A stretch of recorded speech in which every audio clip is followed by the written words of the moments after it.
Ek wil 'n bietjie gepraat met die H2A manne wat werk oor see. En ek het self dit gedoen vir 9 jaar in Amerika gewerk op 'n plaas, lang ure. En jy's 10 maande op 'n slag weg van jou huis af, van jou geliefdes af. Ek het ouers wat 85 en 86 is en ek weet nie meer hoe lank ek hulle het nie. En as jy in so 'n situasie is, jy's 'n H2A man, miskien is jy jonk, miskien is jy in 20's, maak nie saak nie. Daai lang tyd weg, glo vir my, dit kom teen 'n prys. As jy eers op 'n hele paar jaar dit gedoen het, dan besef jy, dit vat aan jou, en dis 'n groter opoffering as wat 'n mens elke dag besef. En ek wil graag vir jou 'n geleentheid wys waar jy kan dollars verdien nog steeds, en jy kan dit hier van jou huis af verdien, uit jou eie huis uit.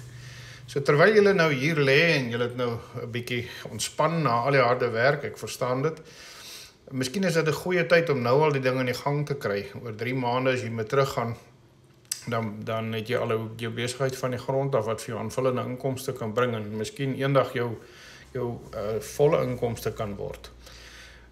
Daar's 'n website hieronder, jy kan dit insit in jou browser, en dit sal vir jou prompt na e-mail toe wat jy moet insit, en dan stuur ek vir jou die Freedom Formula Blueprint. Dis 'n oorhoofse beskrywing van waaroor ons besigheid gaan, en dan kan jy reageer op dit met 'n vraag of in die comments reageer, en ek antwoord graag jou vrae, en kry al die antwoorde, moenie net verbygaan nie.